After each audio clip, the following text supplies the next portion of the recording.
Hello, you 5.7 million awakening wonders! Oh, that's Russell Brand. I don't have 5.7 million awakening wonders. But I noticed yesterday, when I was talking to a couple of my fellow truck drivers, that some people at least are willing to listen to an alternative narrative. I don't know if the regular people, the professional manager types, the university professor types, are at all willing to hear how badly we're getting fooled, but at least a few people are. I gotta get out of Kobe's way here. Anyway, we were talking about alternative media sources. We were talking about what regular people know about the world. I was urging them not to blame the wrong people, not to think that because so many women entered the workforce, that's why wages went down. That kind of urban legend. The cool thing about Russell Brand's channel is he has guests on the show. He has Aaron Mate on his show and others who are discredited by the mainstream.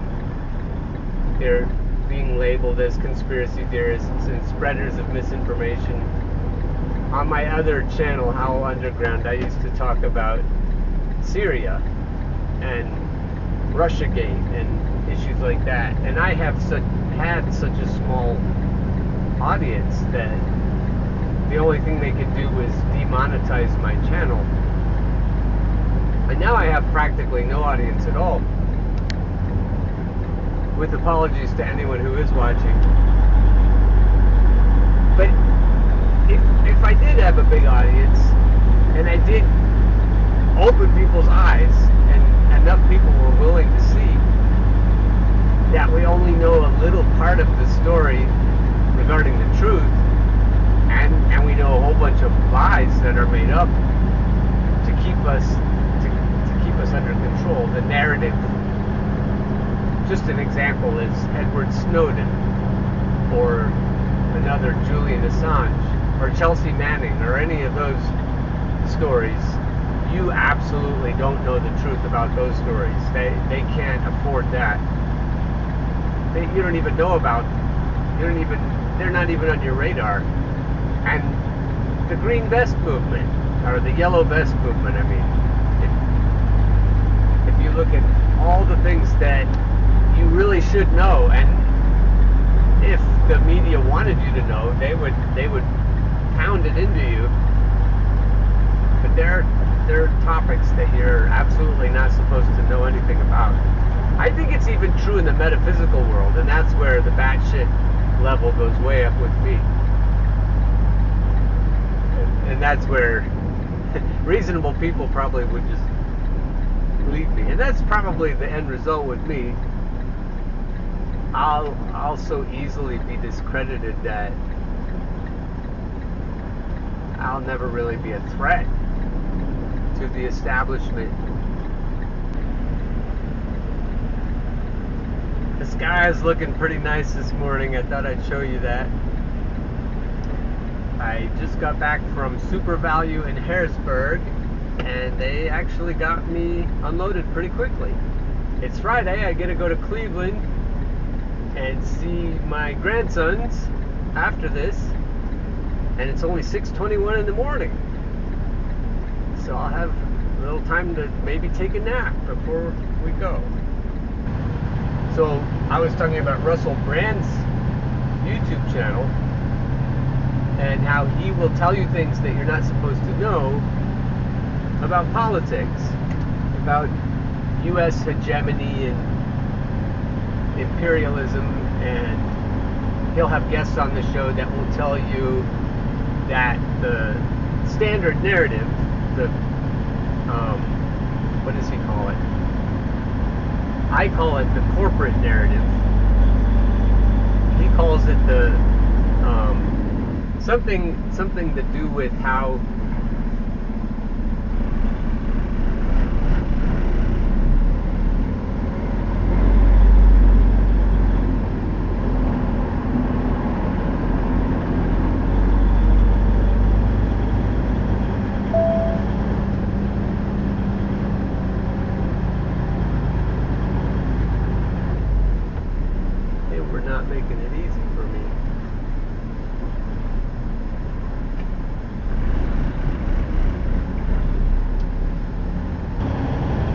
whatever Russell or Aaron Mate or such people call it, it's the standard story that you're supposed to get if you're a regular person watching Fox or MSNBC. It doesn't matter.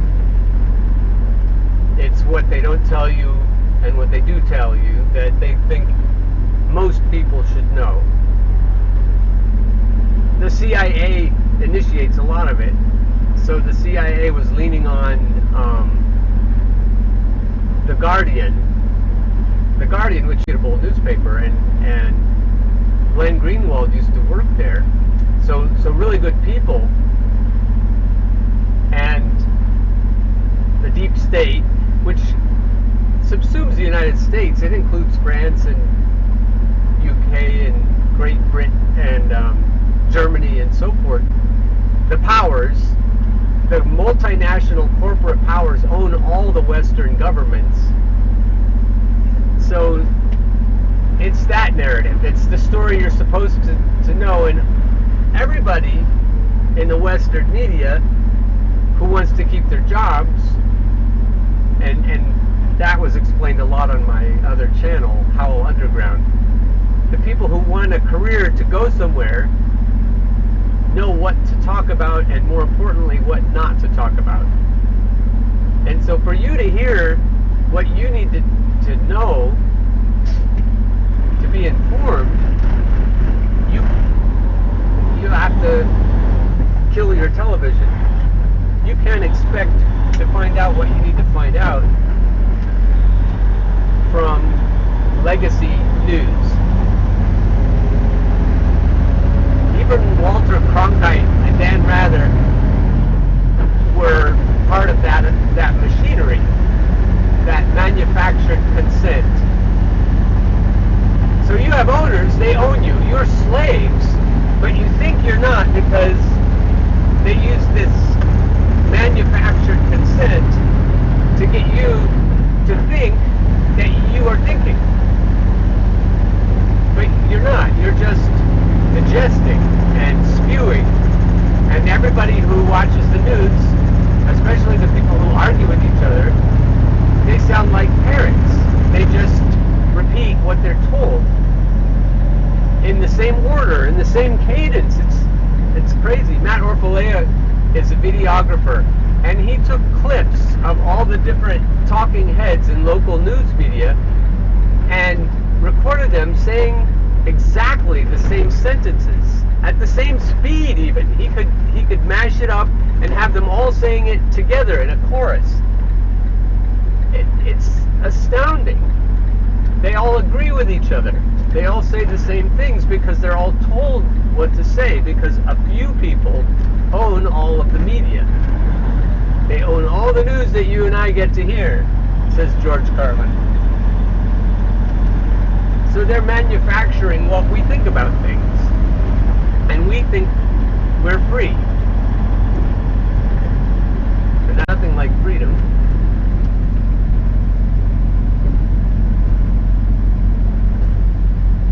This little metropolis is York, Pennsylvania, just south of Harrisburg, the state capital. I was up there earlier.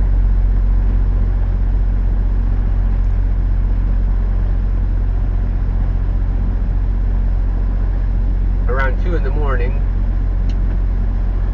Now it's 7:35 in the morning, and when I'm done, when I get this back to the yard, which is only 20 minutes or so, then I'm done.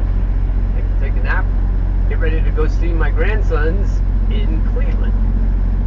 I think I told you that already. That's what grandparents do. They repeat themselves a lot.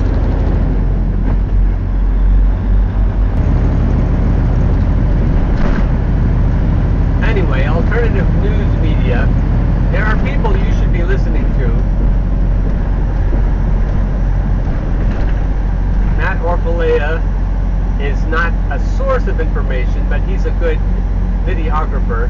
Glenn Greenwald is a Pulitzer Prize-winning journalist who used to work for The Guardian, as I said. Chris Hedges used to work for the New York Times. they've been discredited and gotten disgusted and quit. Matt Taibbi, Rolling Stone magazine. Just a few people who actually tell you the truth, and they aren't really allowed on the in the mainstream places. So they are on Substack and YouTube and other places. Russell Brand has taken up the torch. Lee Camp is a truth teller. Jimmy Dore often is a truth teller. A couple of my truck driver buddies were asking me, well, where do you find? And so I was trying to put them all together in one place in case they watch this. And then they can start down the rabbit hole. Caitlin Johnstone is another source of truth. She's an Australian writer. And all of those writers acknowledge each other. So you'll be able to follow some of them and then learn about the other ones.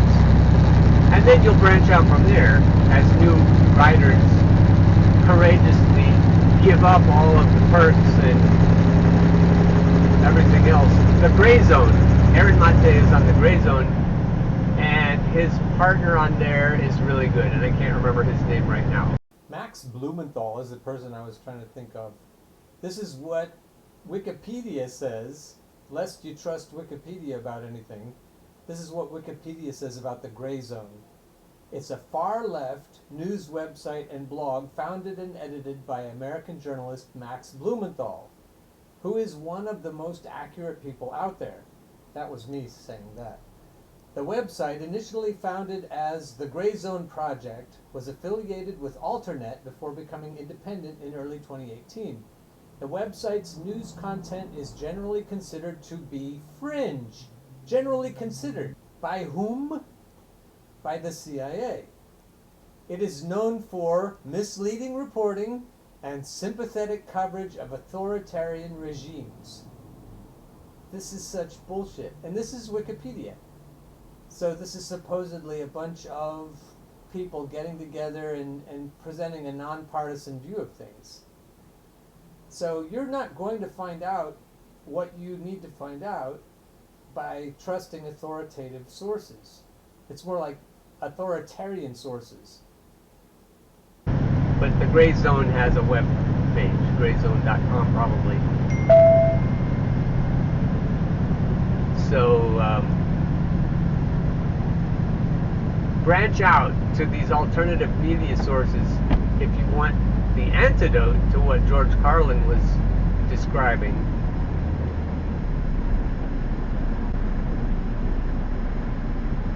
Noam Chomsky is the one that talked about manufactured consent. Noam Chomsky used to be a voice of reason, and then he got paranoid and told us to vote for Hillary. He also told us to vote for Joe.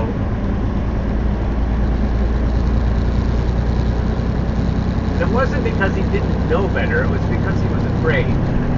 And when fear speaks, you might as well just shut up, because you're not going to do any good. We need courage in these times, because the world is falling apart. And when it comes apart at the seams and everything stops working, we'll need to know how to understand it, as long as we can keep surviving, if we have chickens and a garden and stuff. But if we are still alive, we'll need to know as much information as we can, and hopefully these truth tellers will still be telling the truth and we'll still be able to access their information. I don't know how bad it'll get, but it's bad all over the world, and you're not supposed to know about it. The cost of living is killing people, and there are all kinds of strikes and riots and revolts that you're just not supposed to know about. And it makes sense. If you're the narrative spinners, you're not going to want the regular working people to know about all the unrest in the world. And regular working people includes the professional managers. It includes the university professors. It includes the intelligentsia. They're just we're all part of the bottom 99%, and we're all getting fucked. So we all need to know what's going on. And if anyone tells you, any educated person tells you that they aren't being fooled, they don't have any smoke being blown up their asses,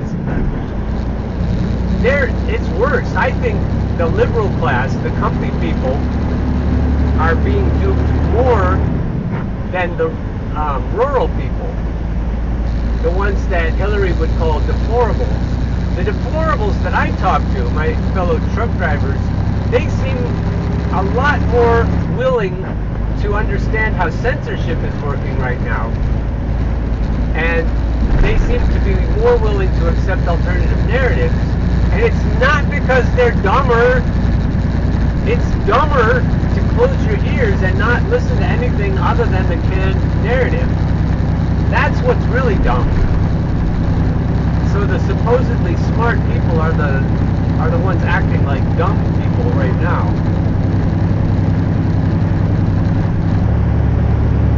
Our only hope really comes down to who's willing to accept that we've been lied to since well before Walter Cronkite was on the airwaves.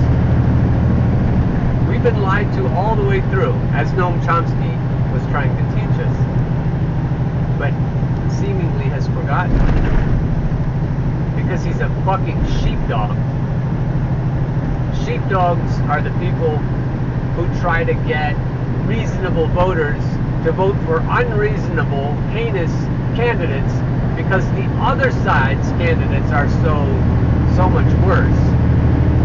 And you just have to stop believing it. And you have to stop voting, as I told you in another show. And you won't to do that unless you get off the beaten path, turn off the legacy media, and start paying attention to what's actually happening in the world.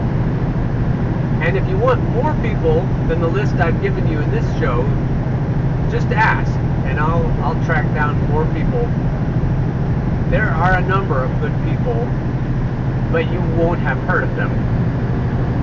So let me know if you're interested, and I'll tell you. Oh, the cattle are standing like statues. Oh, the cattle are standing like statues. And so are the windmills.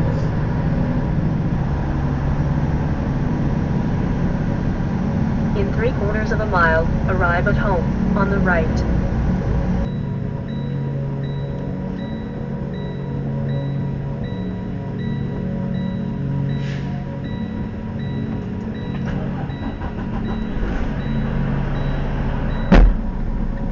I don't know why things started up again.